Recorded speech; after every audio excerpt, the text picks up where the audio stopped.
Everyone, good morning, Radhe Radhe. कैसे हैं आप लोग? उम्मीद करती हूँ कि बहुत ही अच्छे होंगे, स्वस्थ होंगे, मस्त होंगे और अपने डेली लाइफ में अपनी वेट लॉस जर्नी में बहुत ही ज़्यादा व्यस्त होंगे। तो जो लोग भी हमारा वीडियो फर्स्ट टाइम देख रहे हैं वो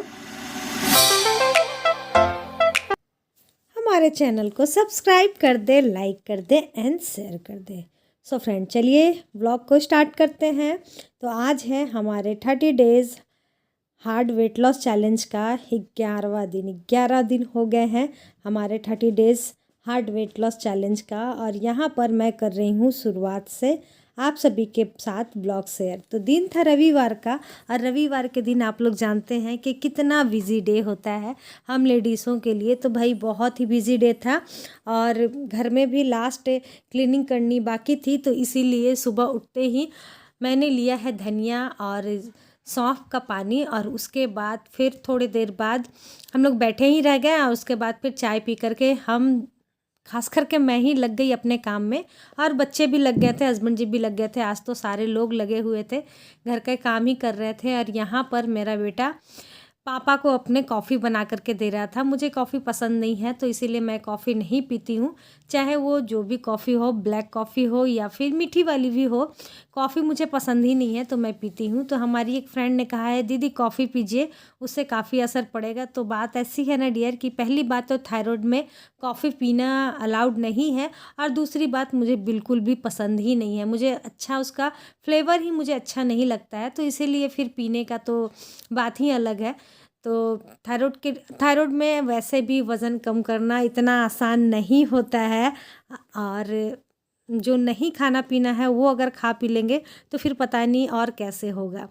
थायराइड में बहुत मुश्किल होता है इन सभी चीज़ों को करना, वज़न कम करना, अपने आप को फिट रखना, ये सब बहुत प्रॉब्लम क्रिएट करती है। तो चलिए, जो मैं कर रही हूँ मैं उससे बहुत एक्टिव रहती हूँ, तो बस मैं चाहती हूँ कि इतना ही करते रहूँ। बस एक्टिव रहना सबसे ज़्यादा ज़रूरी होता है। तो चलिए घर के कामों में लग जाते हैं। तो संडे था, तो उसी दिन सुबह सुबह पानी आ रहा था, और पानी जब सुबह सुबह आता है ना, तो भाई लगता है कि कौन सा जल्दी जल्दी काम कर ले। तो मैं लग गई थी, घर को धुल ली हूँ, उसके बाद फिर सारे घर का ब्लैंकेट वगैरह धुल दी हूँ, और उसके बाद फिर सारे नए ब्लैंकेट लगा करके, और उसके बाद फिर नहा धोवा करके मिलते हैं आपसे। One good morning, Radhe Radhe. कैसे हैं आप लोग? उम्मीद करती हूँ कि बहुत ही अच्छे होंगे। सो फ्रेंड, आज संडे का दिन है और सारा काम काज हो गया है। आज बहुत ही बिजी डे था, तो सब कुछ हो गया है, क्योंकि कल से मतलब ये महीना ख़त्म हो जाएगा, तो जिसकी वजह से आज बहुत ज़्यादा काम काज था। तो यहाँ पर हम लोग दोनों बैठ गए हैं हस्बैंड वाइफ नाश्ता करने के लिए। तो चलिए, नाश्ते में है यहाँ पर मेरे लिए है सत्तू की शरबत, सत्तू की शरबत, और इन लोगों के लिए है क्या है, चाउमीन है ना।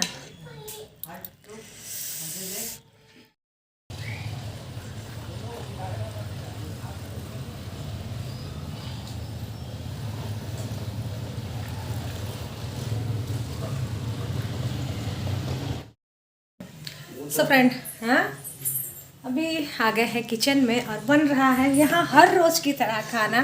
तो खाने में है आज का स्पेशल हमारा राजमा, क्योंकि कई दिनों से हम लोगों को ना राजमा खाने का मन हो रहा था, लेकिन सफ़ेद चित्रा ही हम लोगों को ज़्यादा पसंद आती है, और सफ़ेद चित्रा मिल नहीं रही थी, तो जिसके वजह से बस मिला है तो हम लोगों ने स्टार्ट कर दिया। तो यहाँ पर मैं चढ़ा दी हूँ कढ़ाई, तेल, यहाँ पर प्याज चॉप हो गई है, मसाला भी यहाँ पर हमारा हो गया है, और इधर पुलाव के लिए चावल भी धुल करके रख दी हूँ। मतलब सारी तैयारियाँ हो गई है, बस अब फटाफट बनाएंगे खाना।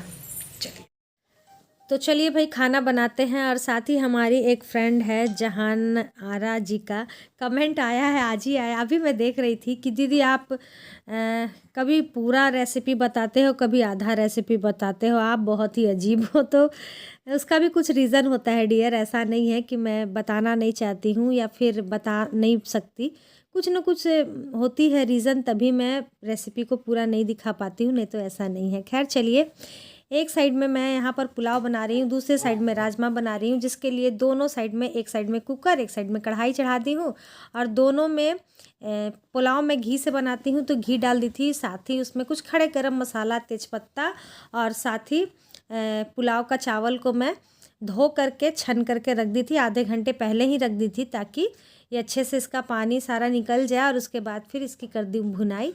और अभी मैं पुलाव बना रही थी गोविंद भोग चावल से। दूसरे साइड में कढ़ाई चढ़ा दी हूँ जिसमें कि मैं सरसों का तेल डाल दी थी। उसमें फ़ोरन के रूप में मैं तेज़पत्ता डाल दी हूँ, मिर्ची डाल दी हूँ और जीरा डाल दी हूँ। जैसे ही वो सब चटक गया था ना, उसके बाद 2 बड़े साइज़ का प्याज को भी मैं चॉपिंग बोर्ड में चॉप करके और उसमें कर ले रही हूँ मैं फ्राई। देख सकते हैं यहाँ पर फ्राई हो रहा है और साथ ही इधर मेरा चावल भी बन रहा है। आपको कढ़ाई और कुकर थोड़ी सी गंदी दिख रही होगी तो इसे इग्नोर कीजिएगा, क्योंकि इसी में मैं अभी राजमा बॉईल की थी और फिर उसी में लगे हाथ मैं पुलाव को भी बना ली, क्योंकि काफ़ी लेट हो गया था। संडे का दिन था, बहुत सारा काम था मुझे, जिसकी वजह से ऐसे हो गया। तो उसमें मैं पानी डाल दी पुलाव में, 1 सीटी आएगा बस, उसके बाद हो जाएगा। जितना चावल था उसका डबल मैं ले ली थी उसमें पानी। दूसरे साइड में इधर भी प्याज जैसे ही मेरा ब्राउन हो गया था, उसके बाद फिर मैं टमाटर डाल दी थी और बेसिक मसाले जैसे कि धनिया पाउडर, हल्दी पाउडर, मिर्ची पाउडर, इन सभी को डाल करके अच्छे से कर ली थी फ्राई। लास्ट में कसूरी मेथी पत्ता और उसके बाद फिर राजमा को डाल करके बॉईल कर ली हूँ गरम मसाले के साथ। जैसे ही वो अच्छे से बॉईल हो गया है, उसमें मैं डाल दी थी धनिया की पत्ती। और लास्ट प्रोसेस था जो कि था तड़का देना, तड़का लगाना। तो यहाँ पर मैं घी के साथ कश्मीरी मिर्च से यहाँ पर लगा दी हूँ तड़का और खाना हमारा बनकर हो गया है तैयार। और ये वेट लॉस के लिए भी बहुत अच्छा होता है। राजमा हमें खाना चाहिए जब भी हम अपना वज़न कम कर रहे हैं या फिर ना भी कर रहे, तब भी ये प्रोटीन भरपूर है, तो आप इसे खा सकते हैं ज़रूर से ज़रूर। तो देख लीजिए यहाँ पर हस्बैंड जी की थाली लग गई है, आप सभी की भी थाली लग गई है, तो आ जाइए खा लीजिए हमारे साथ गर्मा गर्म खाना, राजमा चावल और साथ ही मूली। आप चाहें तो राजमा को बॉईल करके उसका चाट बना करके भी खा सकते हैं, जैसे कि हम लोग चना को बॉईल करके रखते हैं ना, बस बिल्कुल उसी तरीके से आप खा सकते हैं। मॉर्निंग में बहुत ही ज़्यादा फ़ायदा करता है इन सभी चीज़ों को खाने से। तो बस यहाँ पर सारे लोग बैठ गए हैं और आप सभी को मैं खिला रही हूँ। बस आराम से बैठ करके अच्छे से 32 बार च्यू करके खाते हैं। और एक चीज़ मैं आप सभी को ये भी बोलना चाहूँगी कि किसी भी चीज़ को आप कर रहे हैं तो जब तक आप रेगुलर नहीं रहेंगे तब तक आपको रिज़ल्ट नहीं मिलेगा।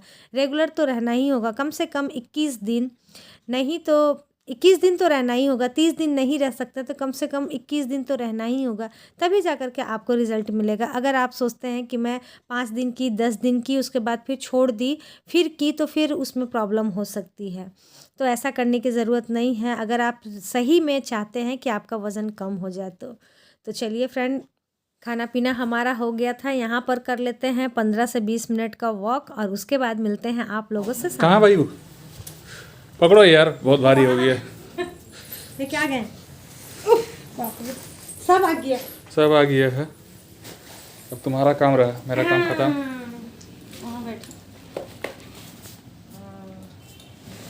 आ गया है और ये तो हाफ के जी ही लेके आए। मूंगफली, गुड़, जितना लिखोगे उतना ही ना आएगा। ठीक है, फटाफट निकाल लो। दूध वगैरह तो है ही, सब देख लो। दूध कितना लाए? 5 केजी ना? हाँ है? हाँ भाई। और दही लिए? हाँ। और ये घड़ी में बज गया 7:10 हो रहे हैं 10 मिनट और ये खाने बैठ गई है। खाओ बाबू, टाइमली खाना खाना बहुत ज़रूरी है। मूढ़ी और राजमा। मूढ़ी राजमा खा रहे हो? अरे मूढ़ी खाता है बूढ़ी बाबू। क्या खाए? आई कौन बूढ़ी है? हैं? बुखारी खुलाओ राजमा। ये तो पुलाव राजमा खा रही, तब ये ठीक है। तुम्हारा ही भाई गड़बड़ है। अब क्या बनाते, कुछ समझ में भी तो नहीं आता है कि रोज रोज अलग क्या बनाए। बेसन का चीला, अरे कोई मछली बना दो, कोई मुर्गा बना दो, कोई मीट बना दो, और कभी पनीर बना दो, कभी चोखा बना दो, कभी चटनी बना दो, हो गया। राजमा सबको राजमा ही खाना था, थोड़ा सा मुड़ी थोड़ा सा ही दिए हैं।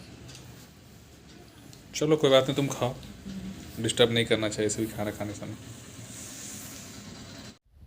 तो अभी मैं खाना खा करके आप सभी से बातें कर रही थी, लेकिन देख रही हूँ अभी मैं एडिट कर रही हूँ तो देख रही हूँ इसमें आवाज़ ही नहीं है। तो मैं आप सभी से यही बोल रही थी कि मैं खा ली हूँ और इन लोगों को खाना दे रही हूँ। तो मिष्टी भी मेरे साथ ही खा ली थी और बेटे को मैं पुलाव फ्राई करके दे दी थी। उसे ना पुलाव को फ्राई करके खाना बहुत ही अच्छा लगता है। तो वो बोला मम्मी मुझे पुलाव फ्राई कर दीजिए। तो उसे मैगी मसाला डाल करके थोड़ा सा फ्राई कर दी प्याज टमाटर के साथ। और हस्बैंड जी के लिए सिर्फ मैं यहाँ पर बना रही हूँ 4 पराठे, क्योंकि उन्होंने कहा कि मेरे लिए सिर्फ पराठा बना दो, क्योंकि राजमा बचा हुआ ही था। और इन सभी को करने के बाद मुझे दही जमाना था। तो दही भी मतलब थोड़ा सा अच्छे तरीके से जमाना अच्छा लगता है।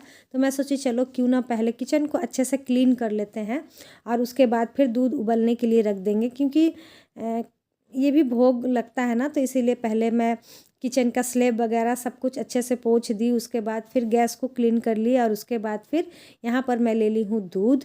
तो दूध मेरे घर में आया था 5 लीटर। वैसे तो 5 लीटर का ही डिमांड था मेरे बेटे का कि मम्मी 5 लीटर जमाइएगा दही। उसे दही बहुत ही ज़्यादा पसंद है, बहुत ही ज़्यादा, मतलब मेरे से भी ज़्यादा। मुझे भी दही बहुत ज़्यादा पसंद है, लेकिन उसे तो और भी ज़्यादा दही पसंद है।